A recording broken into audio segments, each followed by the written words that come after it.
Je ne suis qu'un étranger parmi vous. Ami, personne n'est étranger chez les Phéaciens. Ce n'est encore que l'aurore de notre peuple et notre cité tout entière à l'avenir. Mais si d'aventure un inconnu pose le pied sur notre sol, il sera traité en égal. Et si les dieux décident qu'il reste ici, à lui seront offerts honneur et richesse en proportion de sa valeur comme à l'un d'entre nous, à la condition que de notre vie de paix il fasse choix. Je te le dis comme un frère, Ulysse. Reste et deviens l'un des nôtres. Succomber au désir d'une halte est une tentation qui guette l'exilé. Chez Éole, je fus un mois, chez Circé, une année. Circé? Qui est Circé?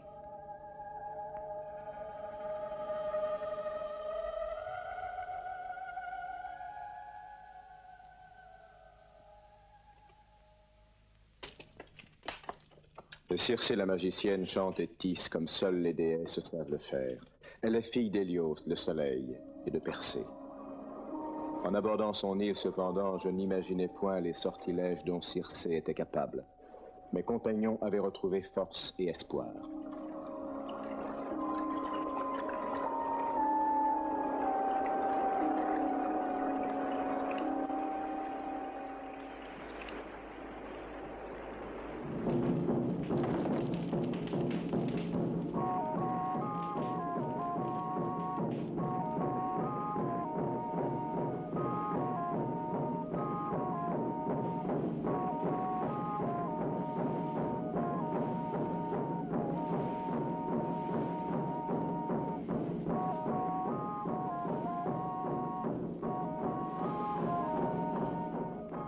Après tant de jours en mer, brûlée par le soleil et tannée par le sel de l'océan, la muraille de verdure qui caressait la plage était pour chacun de nous promesse de répit, d'ombre pour se reposer, de viande fraîche et de fruits mûrs, d'eau de source pour calmer notre soif.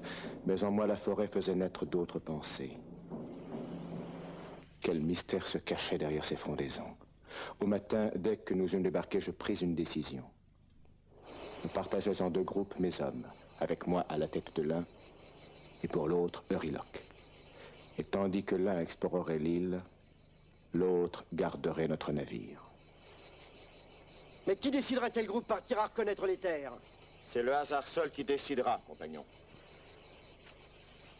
Je ne veux plus être celui qui impose et qui dicte. Nous avons enduré trop de détresse et de souffrance et me suis infligé trop de blâme pour être allé seul vers le dieu Éole. Je ne peux ni ne veux agir sans vous désormais en aucune circonstance. Euryloque, les dieux choisiront entre nous. Ils vont nous partager.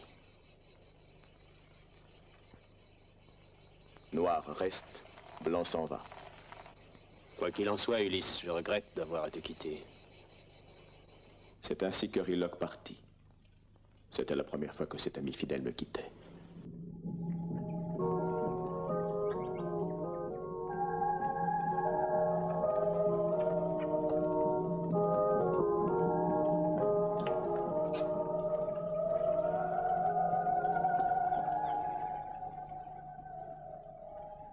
Nous les attendîmes. Un jour entier passa. Le soir vint et bientôt la nuit au crépuscule succéda. À l'aube, il n'était pas encore rentré. Ulysse!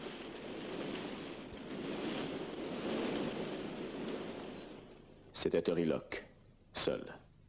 Les mots de sa bouche ne pouvaient sortir, tant son cœur était bouleversé. Il ne pouvait que pleurer. Où sont donc tes compagnons? Une chose épouvantable, Ulysse. Continue, que s'est-il passé? Parle. Oh, je l'ignore, Ulysse. Je l'ignore. La forêt parut devenir tout à coup sombre et étrange. Comment étrange? Nous avancions et c'est alors que cette effroyable chose est arrivée, Ulysse. Oh. Calme-toi, calme-toi. Où as-tu laissé tes compagnons?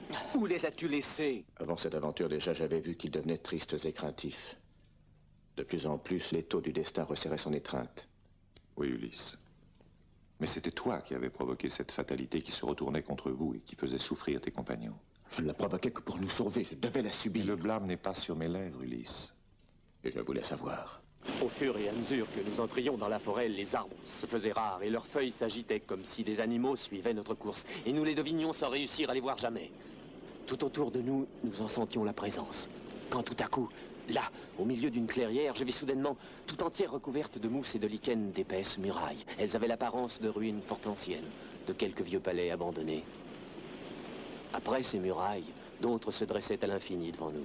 Il était inutile de vouloir sortir d'un tel dédale. Les compagnons fourbus se laissaient tomber à terre.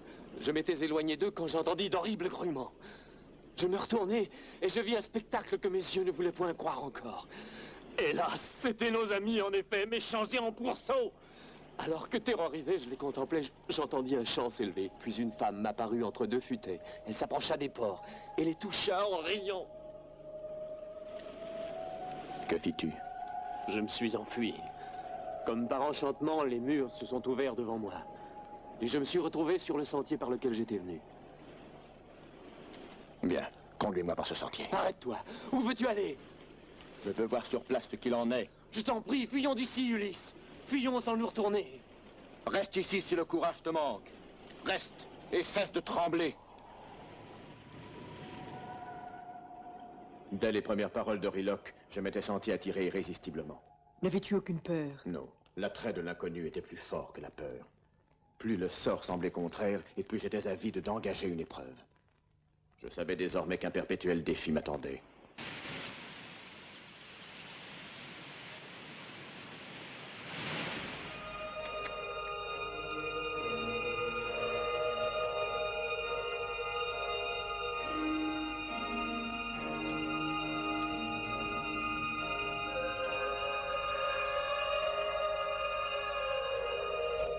Le climat de l'île était doux. Le sol portait aisément mes pas. Et le désir que ce chant de femme avait fait naître en moi me guidait, alors même que je ne l'entendais plus. Mon cœur et mes sens brûlaient d'une impatience curieuse, mais je me faisais violence pour rester vigilant.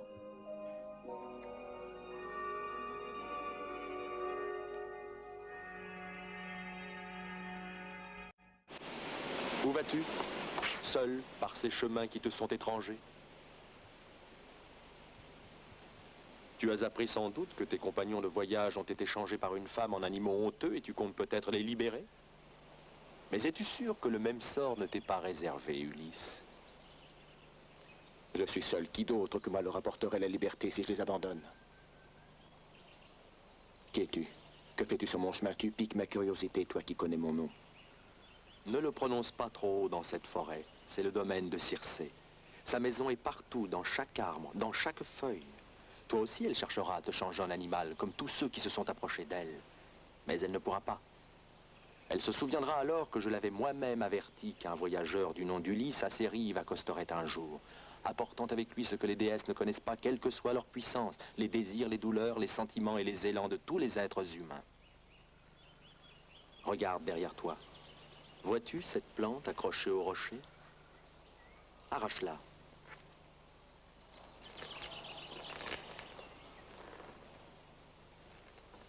Tu n'y arrives pas? C'est facile pourtant. Il faut que tu la manges et le philtre de Circé n'aura plus aucun effet sur toi. Tu le boiras sans crainte, ainsi que bien d'autres l'ont fait avant toi.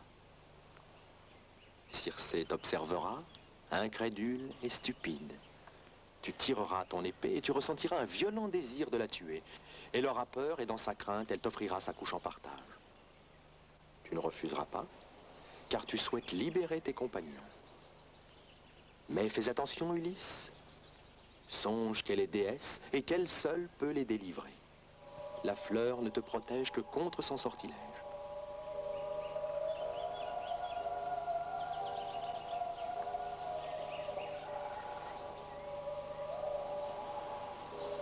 Mais qu'as-tu? Attends un peu.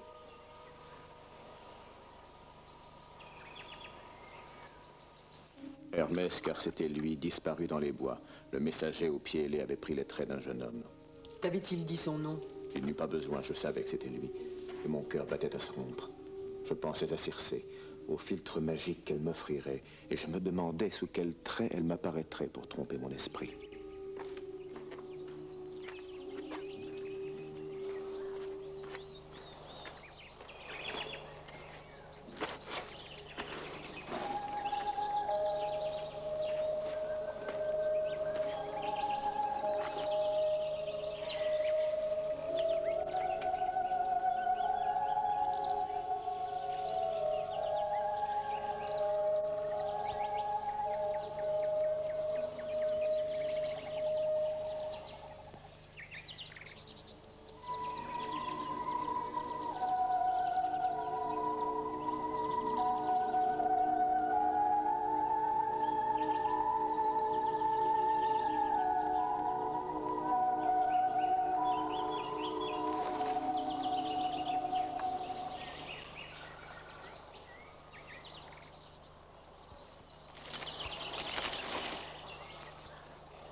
Étranger, que cherches-tu ici? Une demeure. La tienne, par hasard? Et où se trouve-t-elle? Elle est peut-être ici, au milieu des bois. Regarde autour de toi. Tous ceux qui ont cherché ont fini par trouver. Que fais-tu dans ce bois? J'attends. Un homme viendra, on me l'a dit. Qui est-ce? Quel nom porte-t-il? Raconte, parle-moi de lui. J'aimerais de ton attente alléger le fardeau. Peut-être même est-ce un ami, car je viens de lointains rivages. J'ai connu tant d'aventures, j'ai vu de nombreux visages. Confie-moi son nom. J'ai parcouru les mers, je l'ai peut-être rencontré. Ta ruse est connue jusque chez nous pourtant, et tu ne devines pas. Attise le feu, je te prie.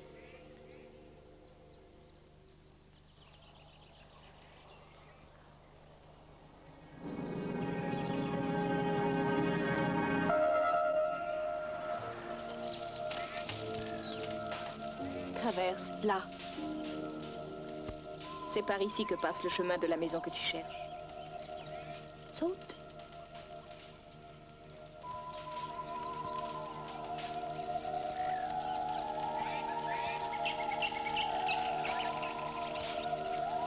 J'hésite. Dois-je le faire? N'est-ce pas ce que tu veux?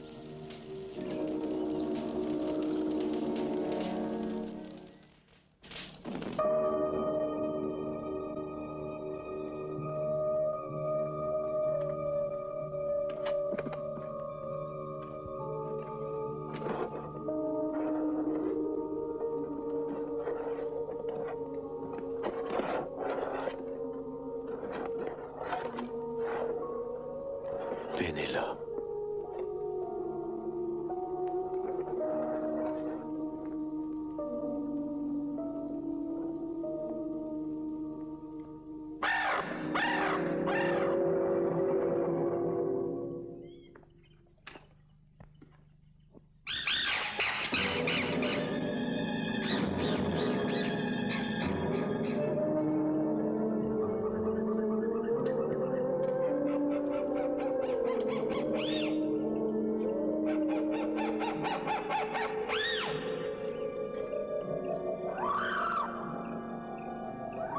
Viens. Assieds-toi ici. Viens.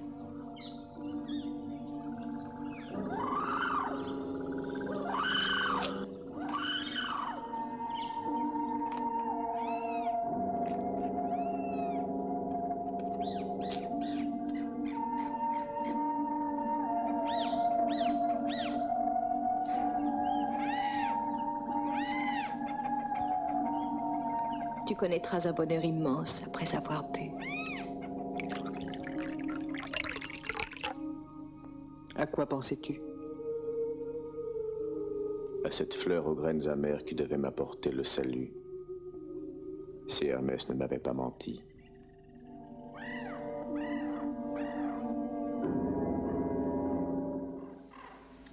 Tu te transformes en animal.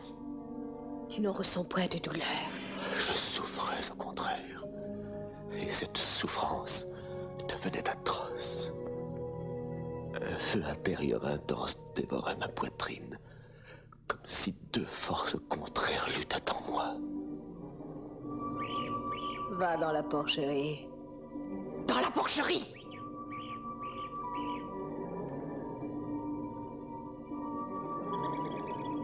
Je lus alors sur le visage de Circé sa défaite. Elle passa de l'étonnement au dépit. Toutes les prédictions d'Hermès s'accomplissaient. C'était Circé qui maintenant souffrait. Gémissait et se tordait, envahi par la laideur de la haine. Et comme Hermès me l'avait dit, je fus pris d'un soudain désir de la tuer. Avec peine, je m'en gardai, puis je la vis se transformer à nouveau et devenir femme.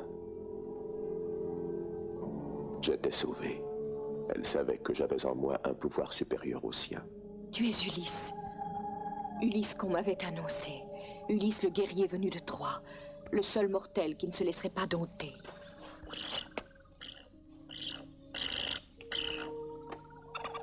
bien, Ulysse, tue-moi. Pourquoi retenir ta main? Mes compagnons. Ce sont mes amis que je veux. C'est tout. Oui. Tu ne veux que cela? Tu les as changés en animaux.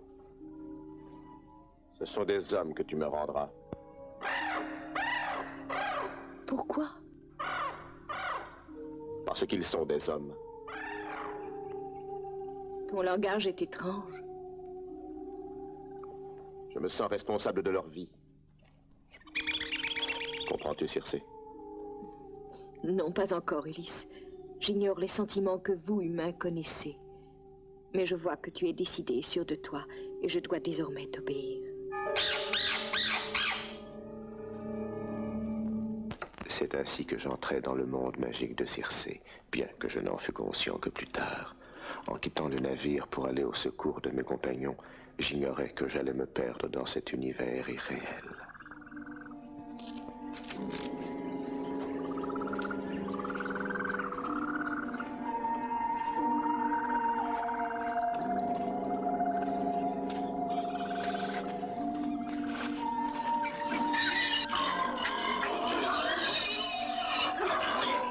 Ils sont laids, ceux qui étaient tes compagnons d'aventure. Mais rassure-toi, ils l'ignorent comme ils ignorent où ils sont. Car les porcs n'ont pas les craintes folles que les hommes connaissent. Ils n'ont pas besoin de toi. Ouvre tes yeux et juge. Tu peux, si tu le veux, leur rendre leur ancienne forme. Cette grave décision, tu peux la prendre. Réfléchis bien. Je les veux hommes.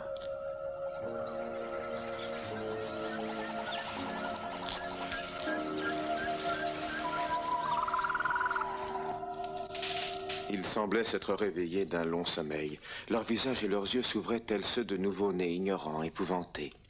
Mais avaient-ils le même aspect qu'auparavant? Oui, sauf leur regard étrangement timide. Comme s'ils avaient vécu entre-temps dans un autre monde. Pouvaient-ils comprendre que Circé t'ait épargné? Trembler devant le surnaturel est humain, mais ne pouvais-tu apaiser leurs esprits troublés? J'aurais peut-être en effet dû leur dire aussitôt les mots rassurants de l'ami.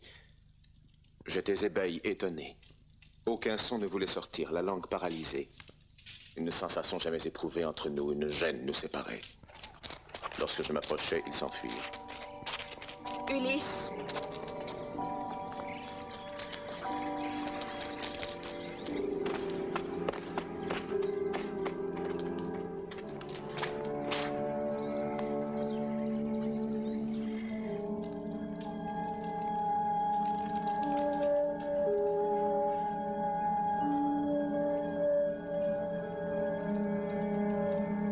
Elle me parut très belle.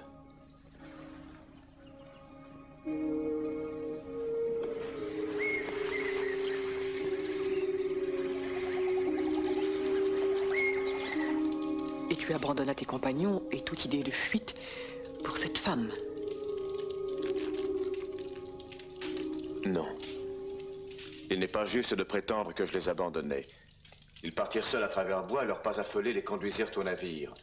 Les ayant attrapés sur la plage, je les adjurai de revenir en arrière. Euryloque s'interposa entre mes amis et moi et m'empêcha de les raisonner. Comme un fauve, il avait bondi sur moi. Écarte-toi, traître. Tu veux nous reconduire à la porcherie. Serais-tu déjà le valet de cette horrible femme? Souvenez-vous du Cyclope. Ta folie fut fatale à plus d'un compagnon.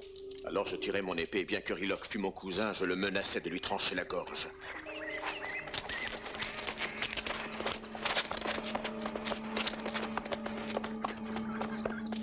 Je les vis alors si décontenancés que je craignis de créer un désordre encore plus grand dans leur esprit. Je réfrénai mes colères une année entière tant que dans la maison de Circé je demeurais. Tu es demeuré chez elle une année entière? Je n'en suis pas sûr. Lentement, les heures s'écoulaient. Dans la demeure de Circé, elles n'étaient pas comptées. Mais en bas, sur la grève où vivaient mes compagnons, revenaient pour eux les jours, les mois, les saisons.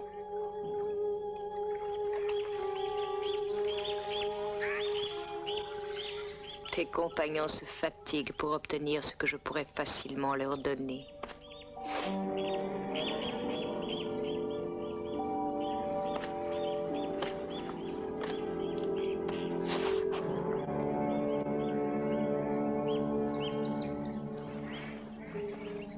Regarde. Regarde cette vigne sauvage. Tes compagnons usent leur force à la cultiver et les vendanges bientôt arriveront.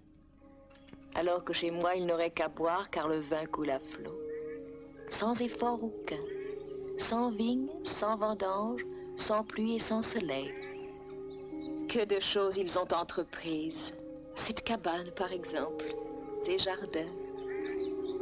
Non, ce n'est pas de l'ingratitude, Circé, si mes compagnons restent à l'écart.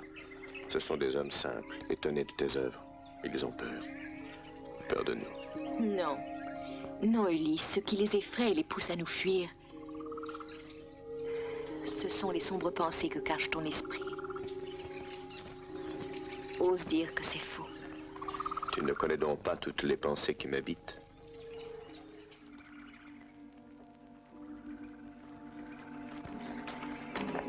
Venez. Ulysse! Ulysse! Ulysse!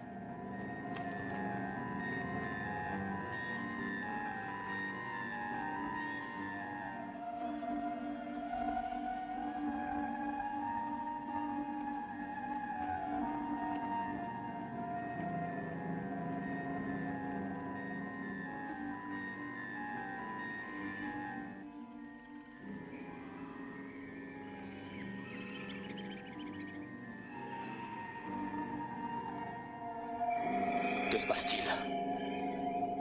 Et pourquoi tous ces cris? M'expliquera-t-on ce que cela veut dire, Orinoque? Tu sembles avoir oublié Ithaque, Ulysse. Combien de fois as-tu promis notre retour et tes vaines promesses sont parties dans le vent?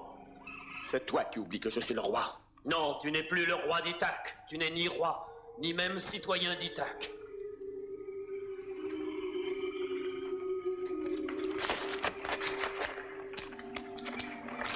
Ulysse! Ulysse! Ulysse! Où es-tu? Ce n'était qu'un mauvais rêve, mais qui meurtrit mon âme. Ces appels de mes compagnons signifiaient que l'heure du retour avait sonné. Le désir de retrouver ma patrie m'habitait. C'était là le sens profond de leurs cris déchirants. Mais il fallait maintenant puiser en moi la force. De t'arracher à Circé. Non, de tout lui avouer. Tu l'aimais donc? Dis la vérité.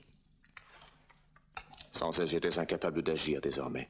C'était là l'effet de ses sortilèges. Et même pour l'abandonner, j'avais besoin de son aide. Je te quitte, Circé.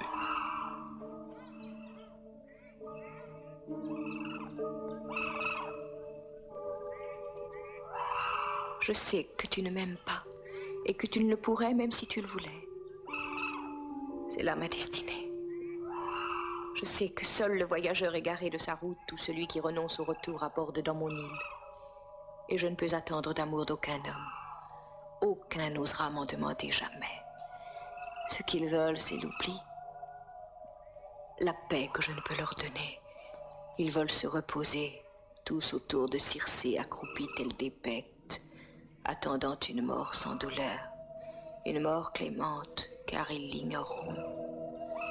Comprends-tu pourquoi je n'attends rien des hommes? Je ne t'ai jamais obligé à rester avec moi. Va-t'en donc maintenant. De ton plein gré, tu partiras comme tu es venu. Souviens-toi, quand je t'ai dit de traverser le feu, tu l'as fait aussitôt, et pourtant, je ne t'avais pas forcé. Pourquoi viens-tu me demander permission puisque tu sais que je ne peux pas t'en empêcher? Tu cherches à me torturer?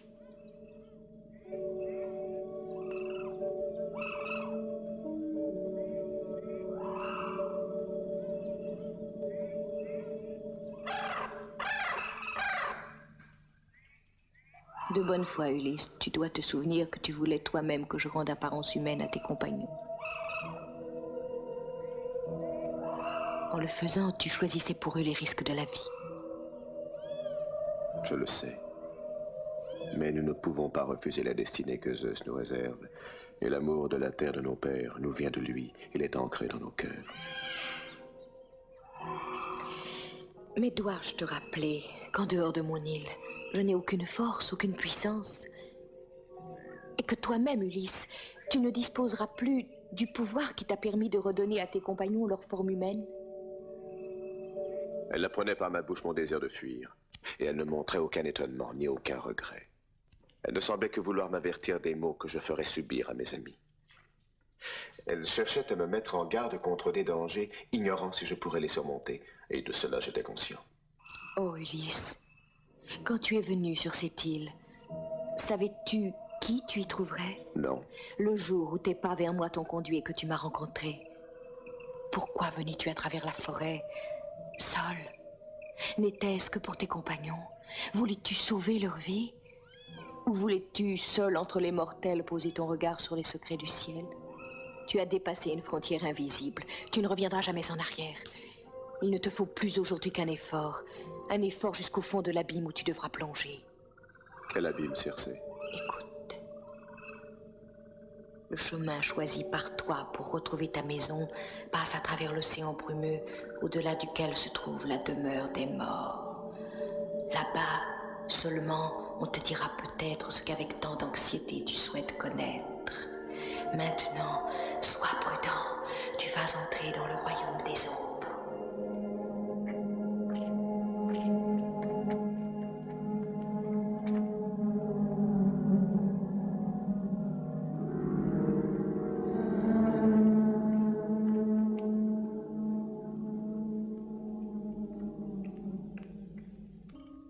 C'est un grand privilège pour un vivant de visiter le royaume des morts. Ulysse, il faut encore parler de ta merveilleuse aventure et nous faire partager ton beau voyage qui bientôt va prendre fin. Tu n'es guère éloigné maintenant de ta chère patrie. Au tréfonds de l'Érèbe, elle me semblait lointaine, car dans le passé, la mémoire s'enlise. Ah oui, là est le royaume des ombres. Ombre de jeune vierge à l'âme encore meurtrie. Ou ombre des guerriers que la foudre des lances a tués. J'obéissais à la voix de Circé. Tu sacrifieras un agneau noir à Tirésias qui en boira le sang, et tu prieras divinité de l'Hadès. Divinité de l'Hadès. Et vous, les morts, Et vous, les morts, qui faites votre demeure de ce lieu sans espoir, qui faites votre demeure de ce lieu sans espoir. Si je parviens un jour à retrouver mon île, je vous jure d'immoler la vache la plus grasse de nos vaches stériles et de couvrir d'offrandes l'autel du sacrifice.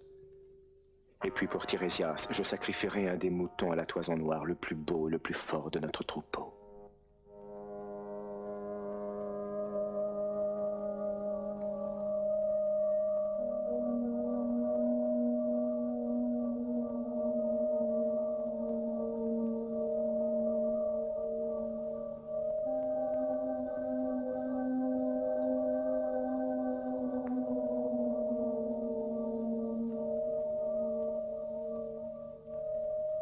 Repartez.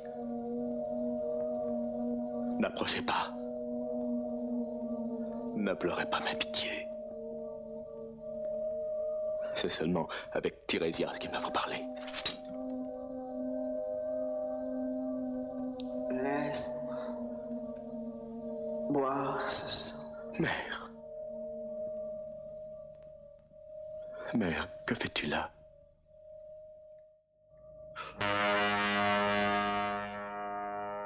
Mère.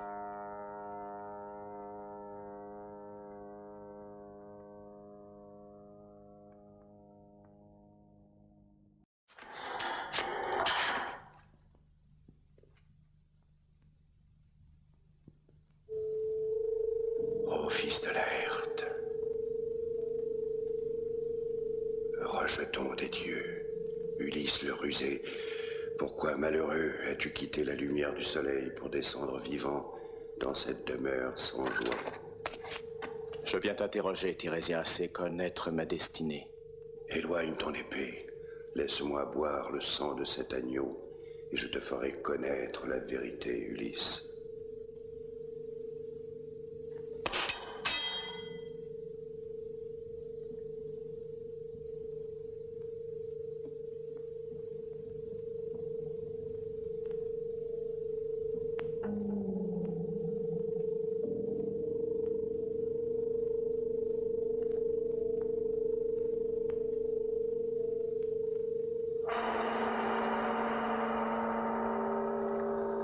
Je te l'ai dit, tu vas apprendre la vérité. C'est bien le jour du retour qui t'importe le plus, Ulysse.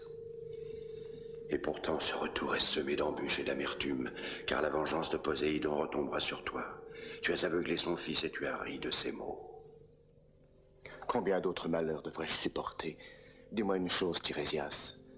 Verrai-je une fois encore Ithaque la douce? Reverrai-je mon île? Oui, tu y retourneras. Mais après avoir dû supporter nombre d'épreuves, en bien des lieux tu t'en rendras, et d'autres dangers te menaceront. Tu navigueras sur un vaisseau que l'on t'aura donné. Tu feras naufrage et tu perdras tes compagnons. Dans ta propre maison, tu trouveras des hommes pleins de morgue qui des années durant auront offensé Pénélope. Et tu te vengeras. Serais-je seul au retour, seul à revoir mon île? Mais cette fois encore, tu devras repartir.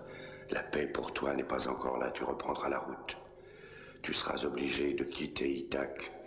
Tu voyageras jusque chez des hommes qui ne connaissent pas la mer et mangent des mets non assaisonnés de sel et qui te regarderont avec une très grande stupéfaction. Il faudra alors planter avec force ta rame droite en terre, vers le ciel te tourner et faire des sacrifices de grande qualité au souverain Poséidon. C'est à cette seule condition que tu pourras arrêter de toujours naviguer d'île en île. Enfin, tu connaîtras le juste repos. Et un jour, la mort qui si souvent t'accompagna t'emportera, calme et serein, doucement, et tous seront heureux, car ta mort sera belle. Voilà. Quel est ton destin? Je t'ai dit, Ulysse, la vérité que tu voulais. Non! Non! Va, fuis, Ulysse, laisse cette demeure sinistre et sans lumière où tu n'aurais pas dû pénétrer puisque tu es vivant et qu'il faut laisser les morts entre eux. Ma mère était ici, je l'ai vue tout à l'heure.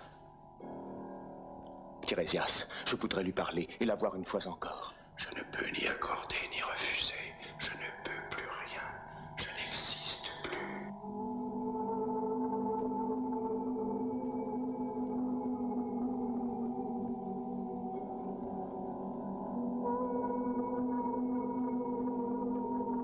Ulysse, retourne à la lumière, mais avant de partir, regarde bien ces lieux qu'il te faudra décrire à Pénélope.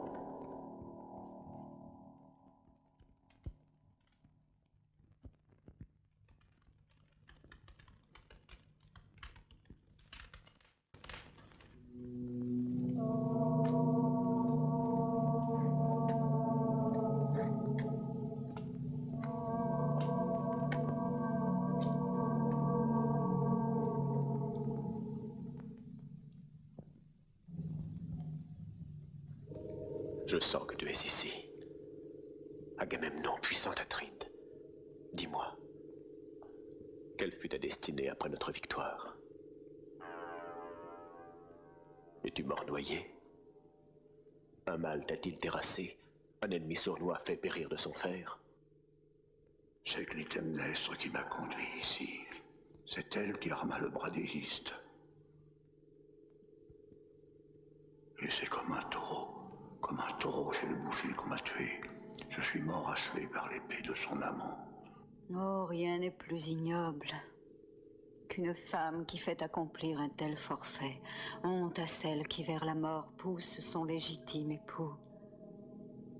La famille de ce monstre perfide rejaillira sur toutes les femmes, même les plus honnêtes. Tu dois être prudent, Ulysse, et suivre mon conseil. Touche terre en secret quand tu retrouveras ta patrie. Il ne faut te confier à personne, ni à tes amis les plus chers, ni même à ta propre épouse. Adieu, Agamemnon.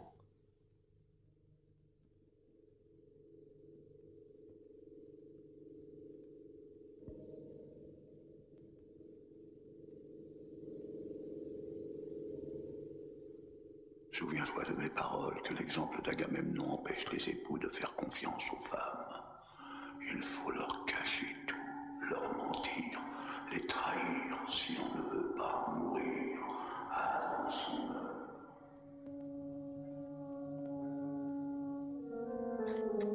Mais Pénélope, quand pour la guerre je suis parti, Pénélope n'était qu'une jeune et tendre épouse. Ulysse, dans ta maison, tu trouveras des hommes ambitieux et arrogants qui menacent ton épouse, Pénélope.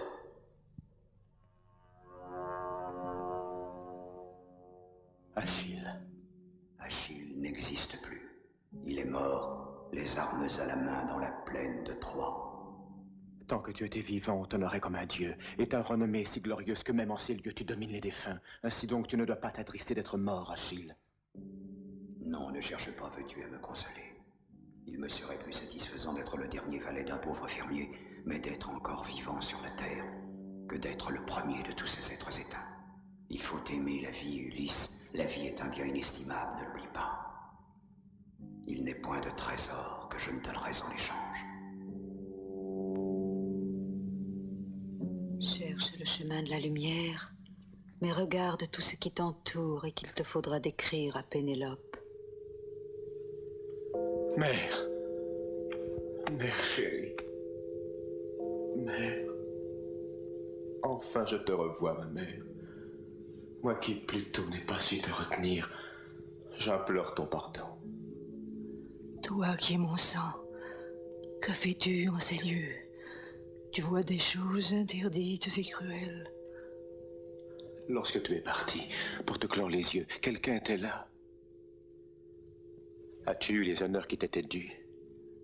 Je suis morte. Le reste est sans importance. La mort n'est rien d'autre que l'accomplissement du destin. Mais si tu veux savoir le pourquoi de ma mort, c'est le chagrin que m'a causé ta ton longue absence. Et mon père?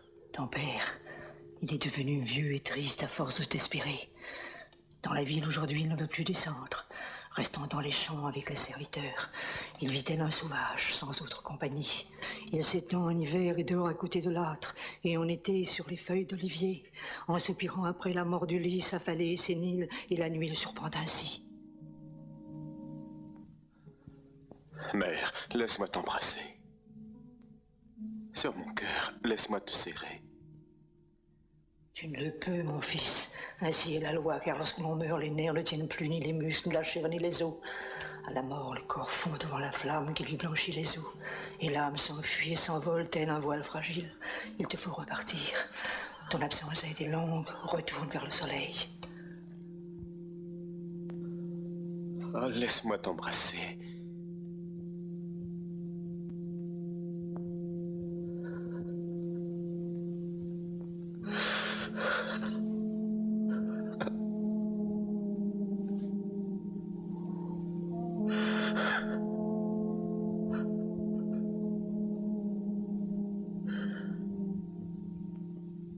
Trois fois tu essaieras, ton cœur de fils te poussera à vouloir l'embrasser. 3 fois d'entre tes bras, comme une ombre insaisissable, elle s'échappera. Et dans ton cœur, profondément, une déchirante douleur ressentira.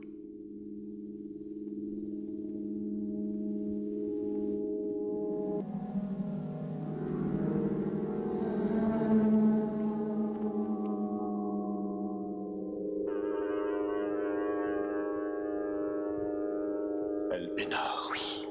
Oui, c'est moi que tu vois. Un effroyable destin a tué Elpénor. Je t'avais pourtant laissé vivant dans l'île de Circé. Il n'y a que toi qui puisse encore me donner une sépulture décente. Ne m'abandonne pas sans funérailles. Avec mes armes, tu dois ensevelir mon corps avant de quitter à jamais le royaume de Circé. Élève mon tombeau sur la grève. Et plante sur ma tombe un de mes avirons la rame que je tenais sur ton navire. Ne m'oublie pas, Ulysse, songe à ton compagnon.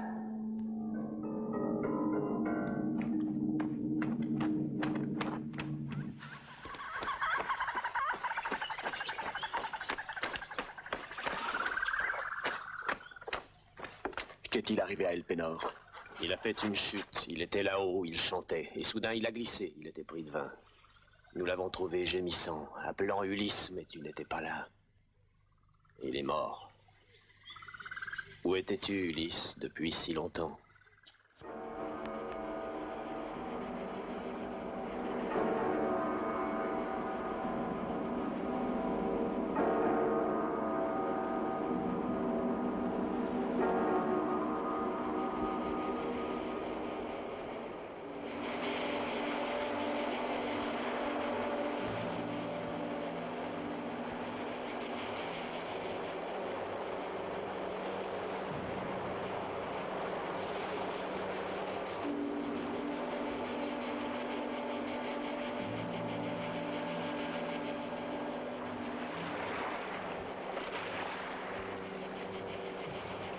ombres qui mettent en terre une ombre.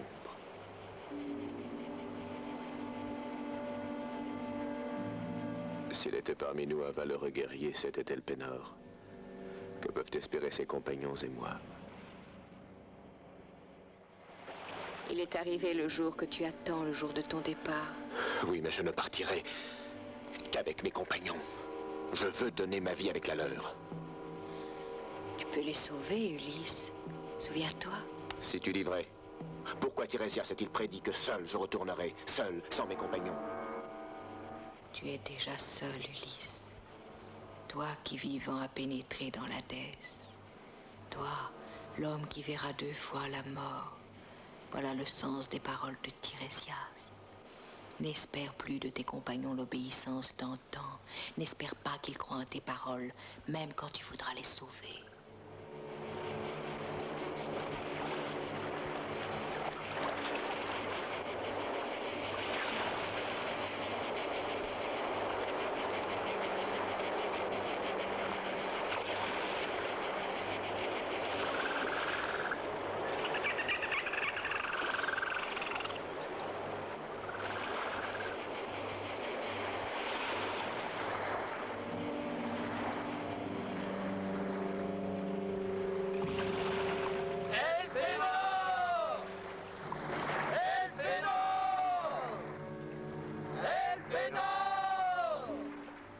Ton départ, Ulysse.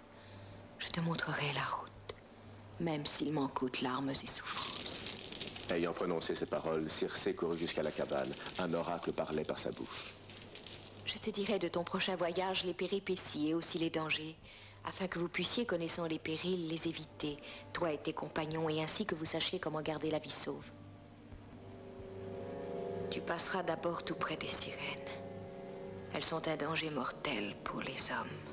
Tu ne verras qu'un rocher. Tu ne verras plus la mer. Alors tu sauras que ton vaisseau est voisin de ce lieu funeste. Ne t'en approche pas.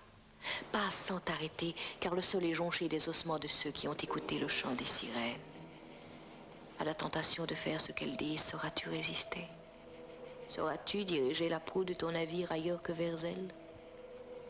Évite ensuite les rochers errants qui gardent la route au septentrion. Seul un homme, Jason, parmi ces pierres est passé sans peur parce qu'il était fils d'une déesse.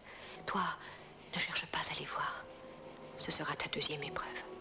La 3e, c'est dans l'île du Trident que tu la subiras. Là-bas, tu verras paître des vaches noires. Ne les touche pas, ce sont les vaches du soleil. Et pourtant, vous aurez faim. Et vos cœurs seront vides d'espoir. C'est alors que vous pourriez manquer cette dernière épreuve.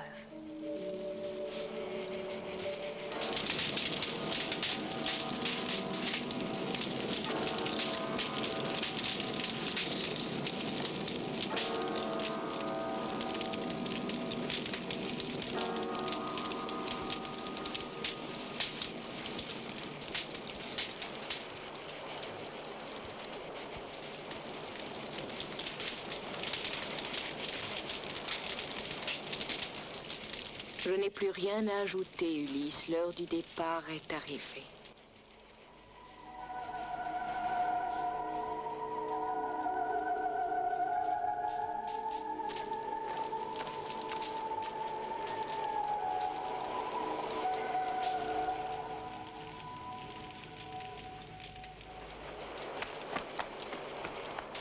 Eurila, Phinétol, Héraclius, prêtez-moi une oreille attentive. Dans peu de temps, nous reprendrons la mer. De très dures épreuves nous attendent. Si à mes ordres vous n'obéissez pas, vous mourrez. Nul n'en réchappera. Pourquoi viens-tu nous menacer? Ce n'est pas de moi que les menaces viennent. C'est la prophétie de Tirésias. Il ne te suffit pas de vagabonder sur les mers, il te faut aussi descendre au royaume des morts. Pourquoi te moques-tu de nous? Alors que nous sommes là à pleurer un ami qui lui est vraiment parti pour l'Hadès. Aucun mortel ne revient jamais de l'Hadès. Te prendrais-tu pour un dieu, Ulysse? Croyez-moi, compagnon.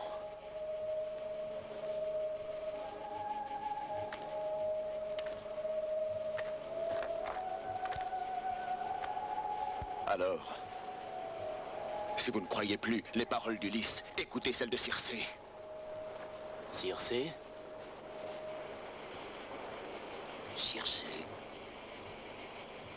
Et qui est Circé?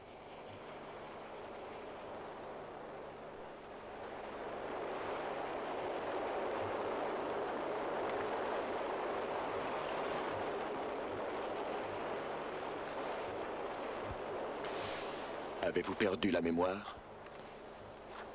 De quoi devrais-je me souvenir? Mais avez-vous oublié que Circé a fait de vous des pourceaux et que c'est moi qui vous ai rendu vos visages? Et que voulait-elle faire de nous? Des jambons?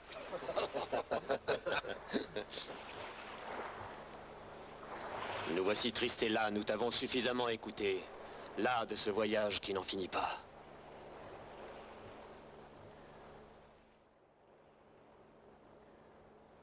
Tu es seul, Ulysse. Tu vois que leur mémoire est vide. De l'esprit de tes compagnons, j'ai effacé mon souvenir et celui de cette île, afin qu'entre moi et eux, plus rien ne vous divise. Mais ce que toi, tu sais, et qu'eux ignorent, cela, je ne peux l'effacer. La mer était calme. Un dieu avait emprisonné les tempêtes.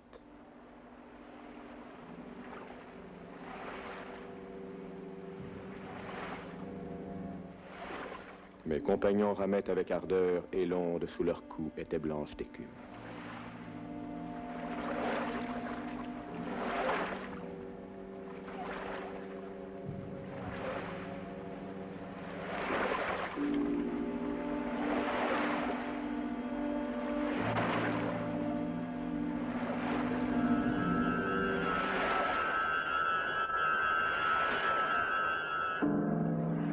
Alors, je coupais de la cire en petits morceaux que je ramelis dans la paume de mes mains.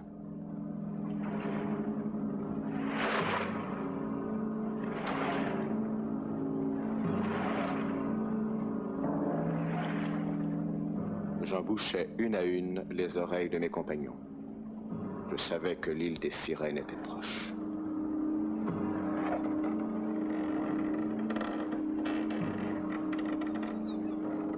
S'il nous bouche les oreilles à présent, comment pense-t-il que nous suivons ses ordres? Je ne sais pas si elles existent, ces sirènes, mais si c'est la vérité, j'espère que tu écouteras leur chant et que tu te jetteras à la mer pour les suivre.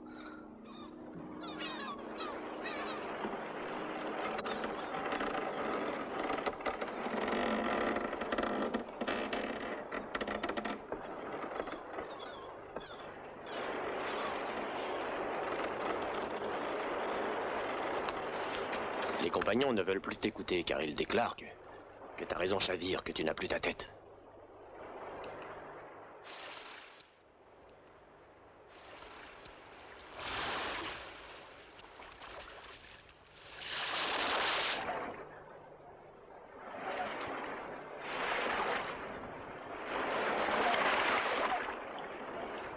Mon esprit est solide, tu le verras tout à l'heure, Auriloque. Mais moi seul, je devrais écouter certains chants, car seul, je le ferai sans risque. Voici l'endroit.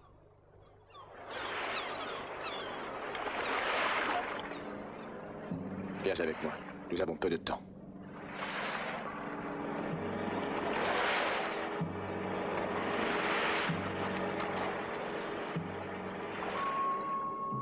Écoute les paroles de Circé. Et qu'un jour, quelque dieu t'en fasse souvenir. Mais n'attends pas de moi de te dicter ta conduite dans les moindres détails. 2 routes s'offriront, à toi de faire le choix. Ton esprit éclairé devra seul en décider. Attache-moi. Attache-moi solidement avec cette corde. Et reste à mes côtés.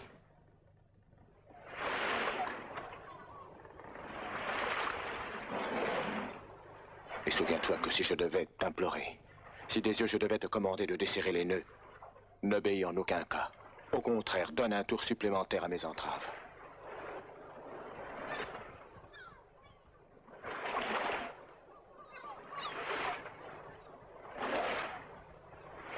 Approche-toi.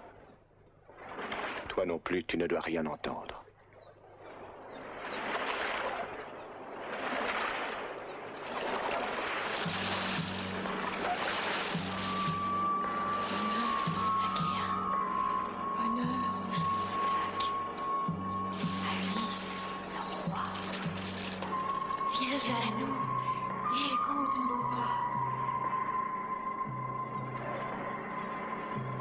Viens, Ulysse.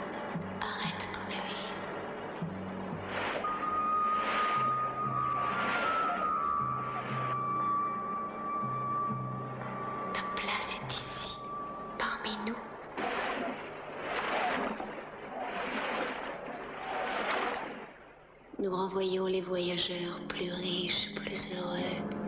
Abandonne les dangers de la mer, la pourriture du corps. Libère-toi, Ulysse. Viens avec nous. Nous t'éclairerons sur le passé et nous te révélerons l'avenir. Avec nous, tu connaîtras la gloire des hommes et des villes qui sur ton chemin se sont trouvées. Quitte tes compagnons. Abandonne ce voyage sans espoir. Fuis les sombres années de la vieillesse qui te quête. Descends! Descends!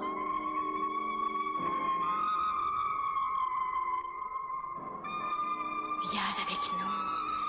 Viens avec nous. Arrête ton vaisseau. Viens. Montre-nous le courage dont si souvent déjà tu as fait preuve. Ne sois pas lâche. Ne sois pas lâche. Délivre-moi. Je t'en supplie. Rien. Quitte ton vaisseau. Je vais partir vers les sirènes.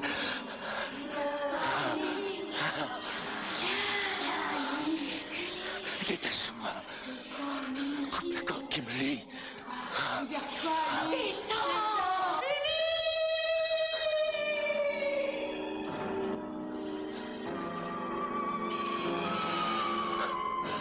Ce sont les dieux qui m'infligent cette épreuve cruelle. L'oracle s'accomplit dans ces tortures. Je souffre trop. Arrêtez. Douleur infernale cruelle. Folie me guette.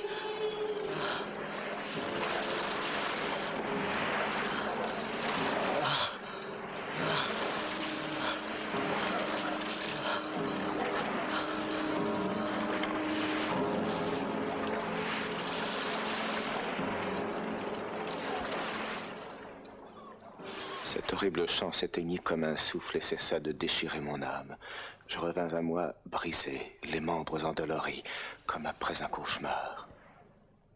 Là, sur les rochers, je voyais les ossements blanchis de ceux qui, avant moi, avaient entendu le chant des sirènes. Mes compagnons aussi voyaient ces restes terrifiants et poussaient l'aviron pour fuir cette vision funeste.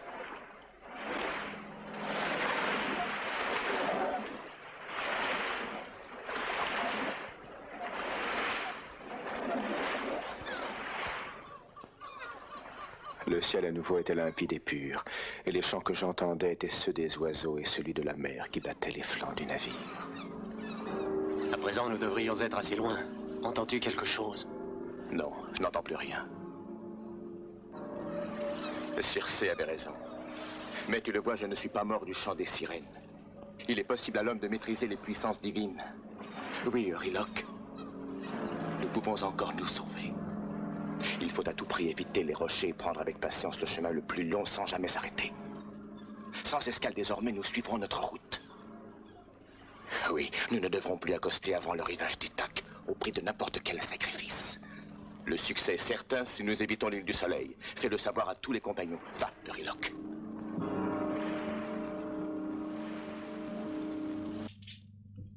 Il refusait de m'obéir, hélas. Et personne ne voulait plus m'adresser la parole, y compris le fidèle Euryloque. Il me prenait pour un fou. Nous arrivions à la hauteur d'une île qu'ils voulurent connaître, malgré mon interdit. Il ne restait plus que l'espoir qu'elle ne fût point l'île du Soleil. C'était le dernier obstacle. Ah, si nous avions pu l'éviter. Tu arriveras à l'île du Trident, où paissent les vaches aux cornes en demi-lune, que le soleil Hypérion a confiées à deux nymphes aux longs cheveux. Ce sont ses filles. Leur divine mère, Nérée, les envoya dans l'île du Trident garder les troupeaux de leur père. Sans les voir jamais, prends garde d'offenser les deux nymphes gardiennes. Si tu respectes ce noir troupeau, et si tu songes fermement à ton retour, tu rentreras chez toi. Mais toi et tes compagnons serez tenaillés par la faim, et vous serez tentés de désobéir. C'est là la dernière épreuve, Ulysse. Sors-en victorieux.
Écoutez, il faut partir. Fuyons. Attendons qu'il y ait un peu de vent. Nous en avons assez de toujours ramer.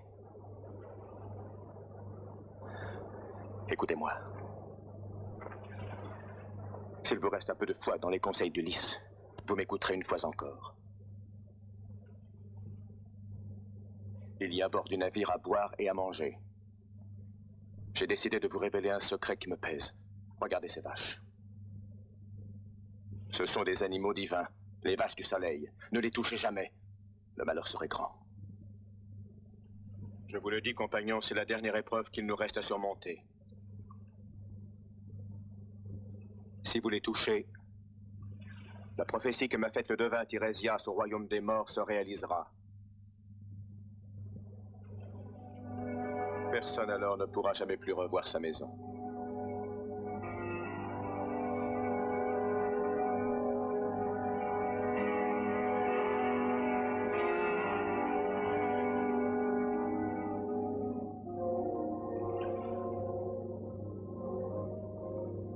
Vous le croirez ou ne le croirez pas, compagnon, peu importe. Mais vous devez prêter serment.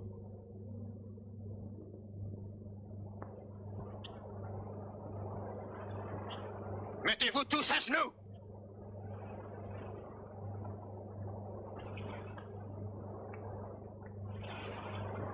Oh, malheureux.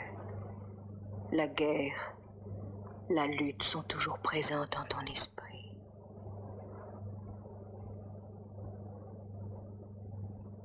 Tout un mois, le Notos souffla, nous empêchant de lever l'ancre. Tant qu'il y eut sur le navire de la nourriture, mes compagnons restèrent fidèles à leur serment. Ils s'abstinrent de toucher aux vaches du soleil.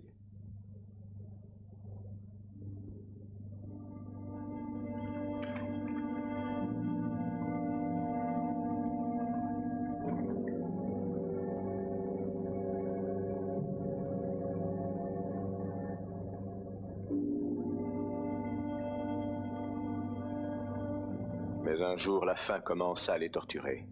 Vainement, ils essayèrent de trouver à manger entre les pierres léchées par les flots. Les vaches du soleil étaient toujours là, immobiles, tentantes.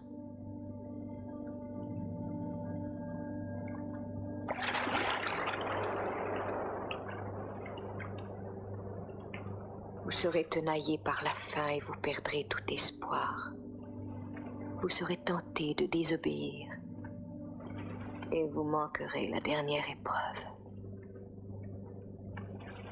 Et vous manquerez la dernière épreuve. Et vous manquerez la dernière épreuve. Et vous manquerez la dernière épreuve.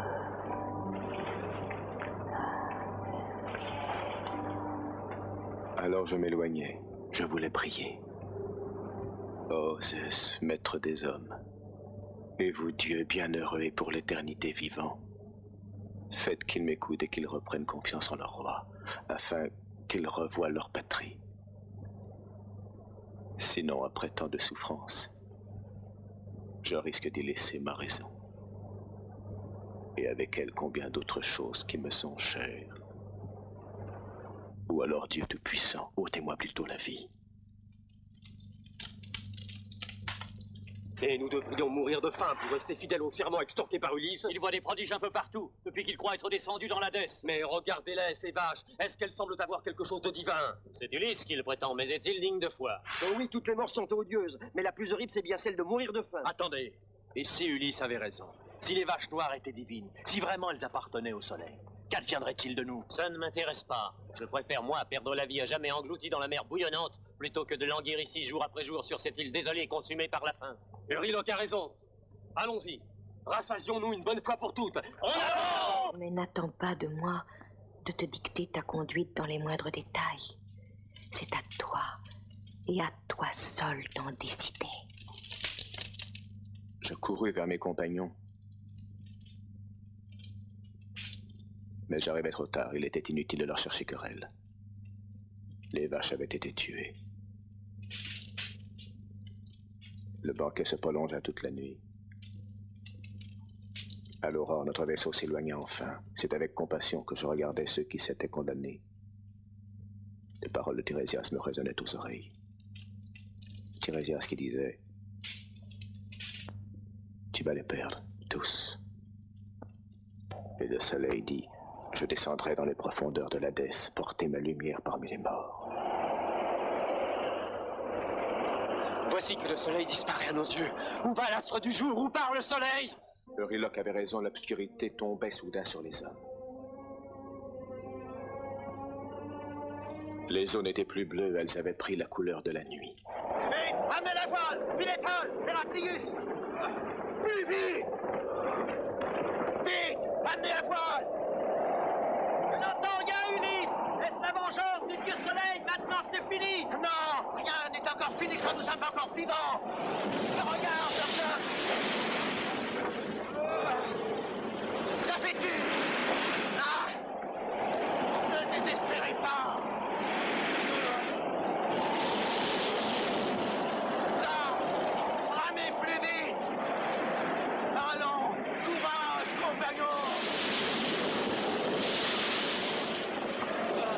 Tire sur l'aviron!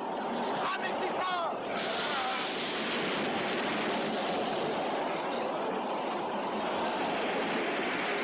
Ne vous résignez pas! Et toi, plus danser avec eux!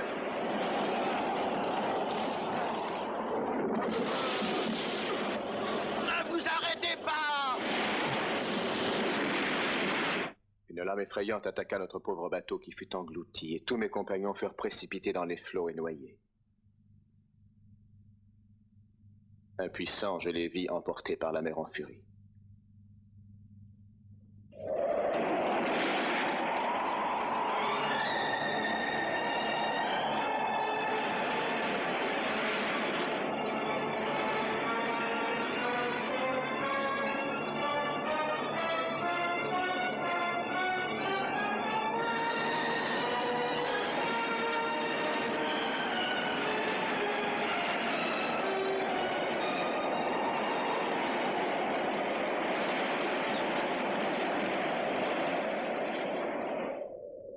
Pendant 9 jours, je fus entraîné au gré des courants. Le 10e, la nymphe Calypso me sauva et me garda près d'elle pendant 7 années. Puis un jour, elle me donna les moyens de construire un radeau.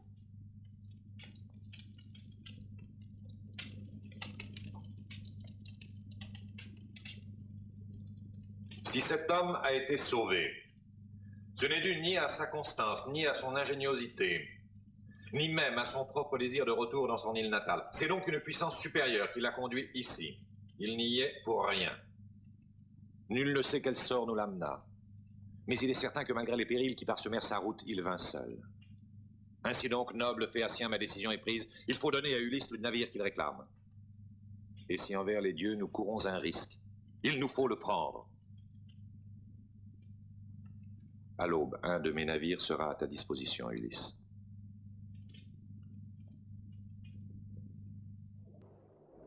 N'oublie pas que moi aussi je t'ai sauvé la vie.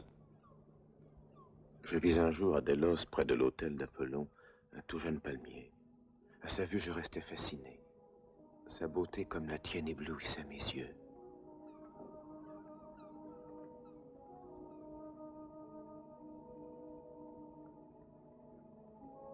Es-tu sûr que ta femme t'attend encore? Sans nouvelles de toi depuis si longtemps, a-t-elle eu la patience? N'y a-t-il pas d'autre roi à Ithaque? Un autre homme n'a-t-il pu prendre en ton absence la place qui fut la tienne?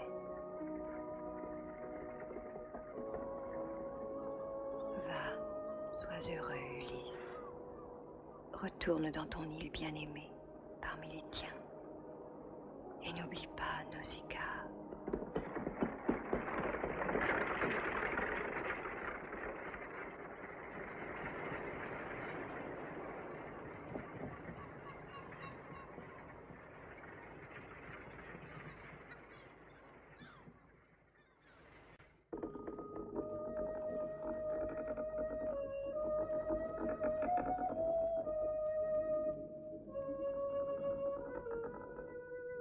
Le navire touche enfin les côtes d'Ithaque. au point où des falaises abruptes surplombent la mer, abritant l'île de l'assaut des vagues. Ulysse enfin retrouve la terre de ses ancêtres.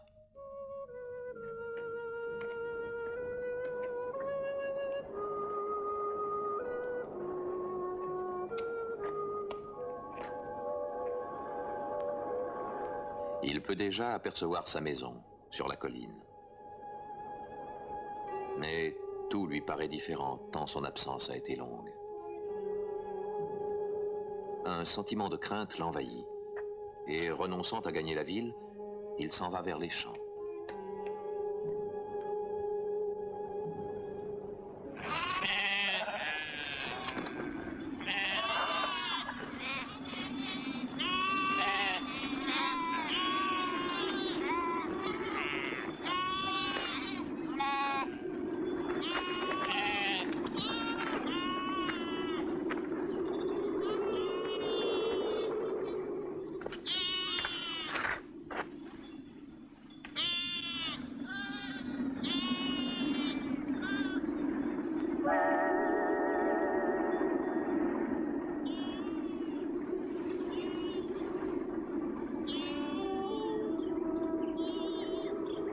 Berger, tu es le premier que je rencontre dans ce pays. Le rivage où j'ai débarqué est désert. Réponds-moi, je te prie. J'ai besoin de savoir si le sol que je foule est une île ou un continent. D'où viens-tu pour être si ignorant? C'est un petit pays, mais fort important. À la fois doux et âpre, c'est un pays rocailleux, mais riche de vignes et d'oliviers.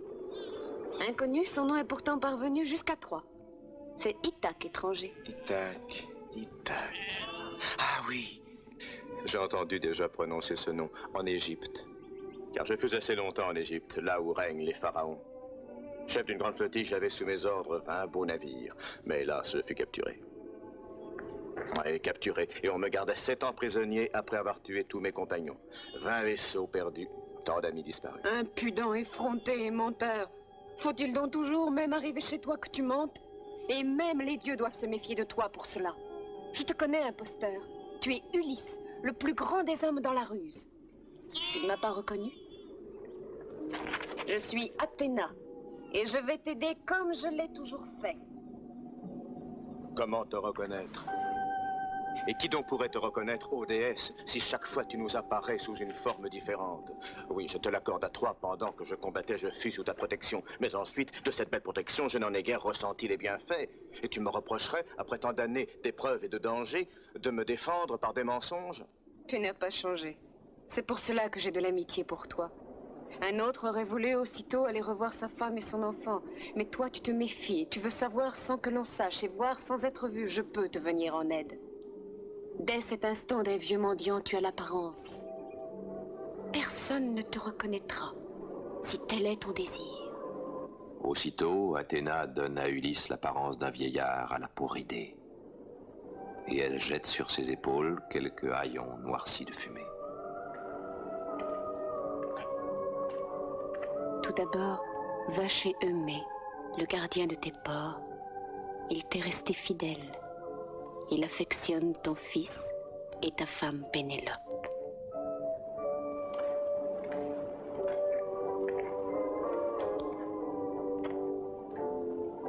Ulysse avance sur le sentier, cherchant à se rappeler où se trouve la chaumière d'Eumée, à qui il avait jadis confié la garde de ses troupeaux.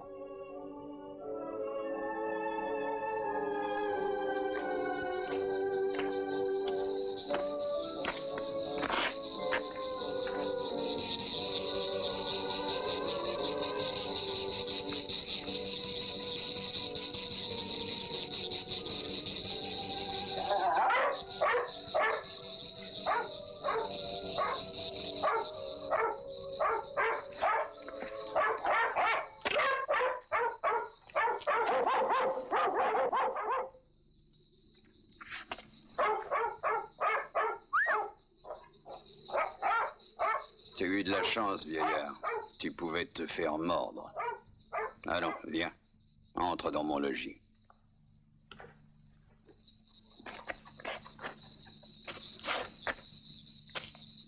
Ulysse est surpris de trouver une belle et vaste enceinte, faite de pierres solides et entourée de buissons d'épines. Elle n'existait pas lorsqu'il a quitté Ithaque. C'est l'œuvre d'Eumée qu'il a bâtie de ses mains pendant l'absence de son maître, pour mieux protéger les troupeaux qu'il lui avait confiés. Il est resté serviteur fidèle, et Ulysse en est réconforté. Viens partager mon pain et mon vin. Après, tu me diras qui tu es et ce que tu veux.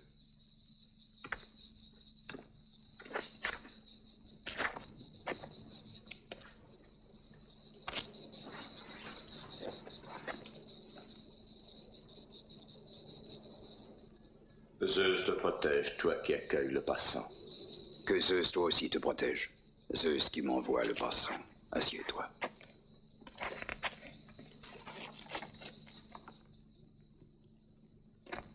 Ulysse sent de nouveau son cœur joyeux. En dépit de son aspect misérable, Eumée l'accueille avec respect et bonté. Ce soir, nous mangerons mieux. Pardonne ce frugal repas. Je n'ai que cela, du fromage. Du temps de mon bon maître, c'était tout autre chose. J'aurais pu te traiter avec plus d'apparat.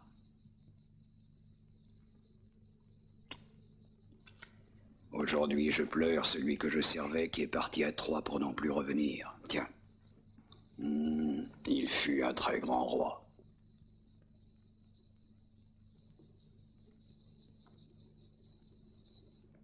Télémaque quitte Sparte. Il retrouve son navire sur la plage de Pylos. Son voyage a été vain. Personne n'a pu lui donner des nouvelles de son père.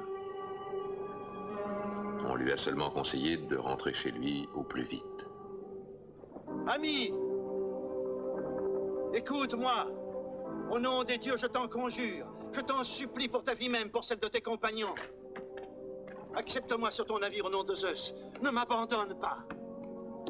J'ai tué un homme. Je l'ai tué pour me défendre, mais maintenant, je ne peux plus demeurer dans ma ville. Les parents et les amis de ce mort me recherchent, et si jamais ils me trouvent, ils me tueront. Qui es-tu? Théoclymène est mon nom, je suis devin. Tu es Télémaque, je le sais. Je sais aussi que tu as des ennemis dans ta patrie. Tu as peut-être l'intention de passer au retour entre Ithaque et Samé, mais sur un rapide vaisseau, tes adversaires t'attendent. Ils t'enverront par le fond, si tu ne fais pas un large détour. Tu débarqueras à Ithaque par la côte opposée, et tu reviendras chez toi à travers la campagne. Allons, viens, je t'emmène. Merci. Que Zeus te protège.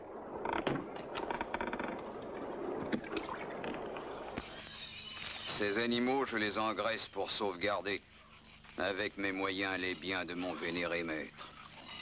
Presque tous disent qu'il est mort, mais s'il réapparaissait, je lui dirais, moi, j'ai toujours cru que tu reviendrais. Et la preuve, la voilà. J'ai gardé tes bêtes, celles que tes ennemis n'ont pas réussi à dévorer. Des ennemis? Quels ennemis? Mais d'où viens-tu? Tu ne sais pas comment nous vivons ici? Ou alors fais-tu partie de cette bande arrogante? C'est impossible, non. Tu es un pauvre homme comme moi, et entre pauvres, on ne se trahit pas. Si tu ne sais rien, je vais te dire, moi, ce qui se passe à Ithaque. Ainsi, toi, tu apprendras bien des choses, et je laisserai ma douleur s'exhaler, moi, qui jamais à personne ne parle.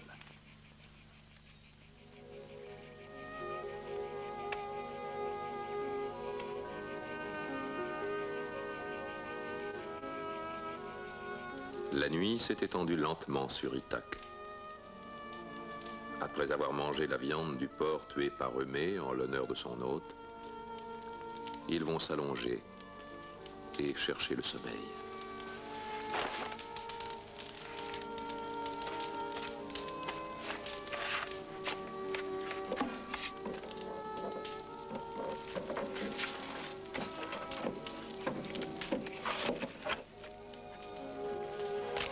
Et si ton maître revenait, crois-tu pouvoir le reconnaître? Oui, si le mauvais sort le ramène. Le mauvais sort? Un peuple qui retrouve son roi après tant d'années devrait avoir bien des raisons de réjouissance et de contentement. Le peuple, oui, se réjouirait probablement, mais je t'ai raconté tout ce qui se passe dans le palais. Si Ulysse revenait en Ithaque, il n'aurait d'autre ressource que de se cacher parmi les mendiants. Ah oui, je le pense. Il reste à Ulysse et la reine, et son fils. Non. Télémaque, son fils, est absent du palais. Le garçon s'en est allé et personne ne sait tout. Quant à la reine, jamais je ne la vois triste et harcelée, elle ne paraît plus guère. Désormais, je vis seul et je pense à Ulysse, ce maître qui m'était cher. Revenant ici, je sais qu'en récompense du dévouement que je lui ai montré, il m'aurait fait don d'une femme en épouse.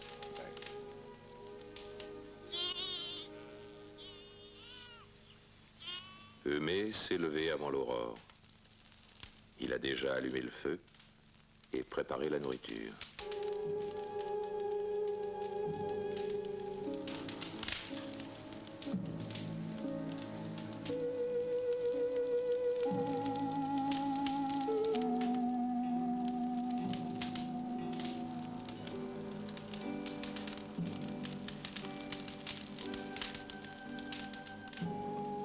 Veux-tu des olives?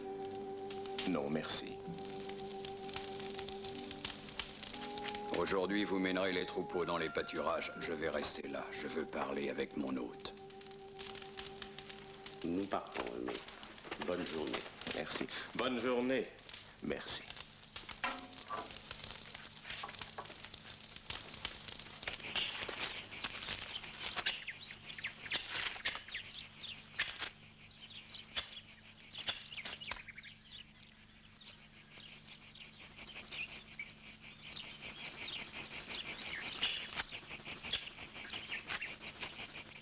Tailler un arbre, mais ta main n'est pas celle d'un bûcheron. Tu as raison. Je n'étais pas un paysan. J'ai eu des vaisseaux en grand nombre sous mes ordres, toute une flotte et de nombreux soldats. C'était du temps où je partais pour Troie, délaissant ma patrie. Elle ressemblait à ce pays.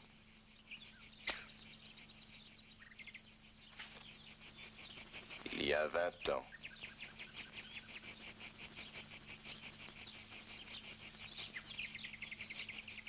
Que cherches-tu à me faire comprendre? Que c'est de ce pays que tu es parti? Non. Cette vigne est tienne? À mon sens, seul le maître des lieux peut l'avoir plantée ici, car lui seul savait que les vents de mer n'arrivaient pas jusqu'ici. Ami, c'est la vérité. Mais oui, c'est Ulysse. Parle-moi encore, je t'en prie, car tu ne peux savoir quelle joie tes paroles me donnent. As-tu déjà fini de tailler? Comment? Non, je n'ai pas fini. Oui, tu as raison, ce n'est guère le moment de parler quand le travail n'est pas fini. Sais-tu que je connais une autre façon d'émonder?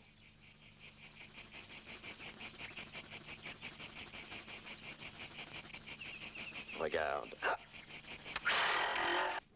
Ce même jour, Télémaque revient à Ithaque. Et il demande au devin Théoclymène de se rendre en ville et de l'attendre au palais. Vous autres gagnez le port. Je vais chez Eumée. À demain, Théoclymène. À demain.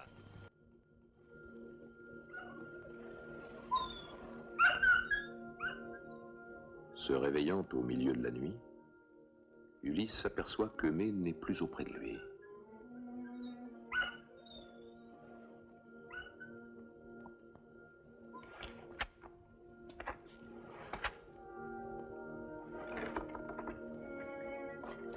Il entend des bruits de pas au dehors. Puis les chiens qui aboient joyeusement comme pour fêter l'arrivée de quelqu'un qu'ils connaissent bien.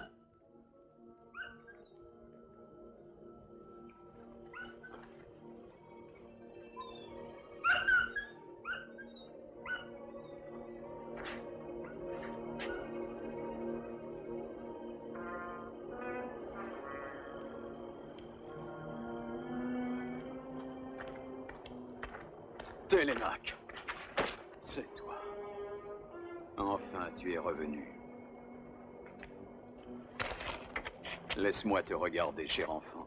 Ton départ nous avait causé bien des tourments. Et ta mère, t'a-t-elle déjà vu? Je suis venu d'abord ici avant même de me rendre auprès d'elle. Que s'est-il passé au palais durant mon absence? Ma mère, a-t-elle déjà choisi un époux? Non, il ne s'est rien passé au palais. Entre. Moi, je t'en prie, reste assis. Qui est-ce? Je ne le sais pas. Il dit être marin. Je le confie à ton hospitalité. Tu me le confies? À moi, Télémaque, qui ne sait se défendre même si on l'insulte? Qui n'est plus en mesure d'aider aujourd'hui qui que ce soit? Sais-tu qui je suis? Oh, que n'ai-je sombré dans les flots. À présent, je ne tremblerai plus de rentrer chez moi. Oui, j'ai peur de rentrer. Voilà pourquoi je suis là. Je pense que ma mère devrait se résigner à choisir un époux. Alors Athéna paraît au milieu de la pièce. Elle n'est visible qu'aux yeux d'Ulysse à qui elle s'adresse. Ô rejeton des dieux, montre-toi à ton fils. Le moment est venu de cesser de te cacher. Jeune prince, laisse-moi te conseiller. Juger ta mère, je ne me le permettrai pas. Ce qui se passe dans ta demeure, je le sais. Mais dis-moi donc pourquoi tu le supportes. Ont-ils la faveur de ton peuple ou bien tes frères refusent-ils l'aide que tu leur demandes? Ah, si j'étais comme toi, jeune, fort et fils d'Ulysse, je vivrais dans l'espoir de son retour. Ou bien as-tu perdu toute espérance, toute foi en ton père? Étranger, la vérité, c'est que le peuple n'est pas contre moi, au contraire. Je suis aimé et estimé à Ithaque.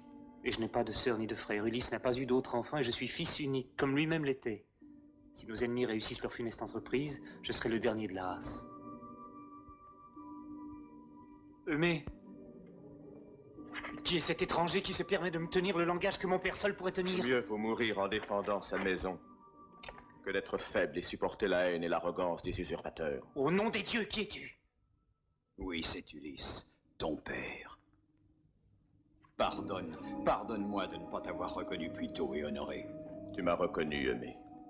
Tu m'as honoré en gardant le silence.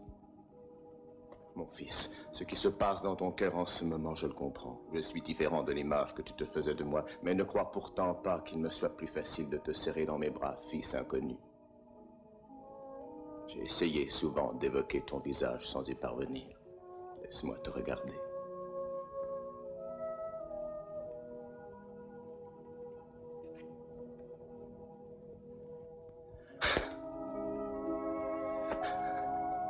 Non, ne t'en vas pas. Reste avec nous. Télémaque comprend qu'il est enfin dans les bras de son père. Ce père qu'il a tant cherché et qu'il voit pour la première fois.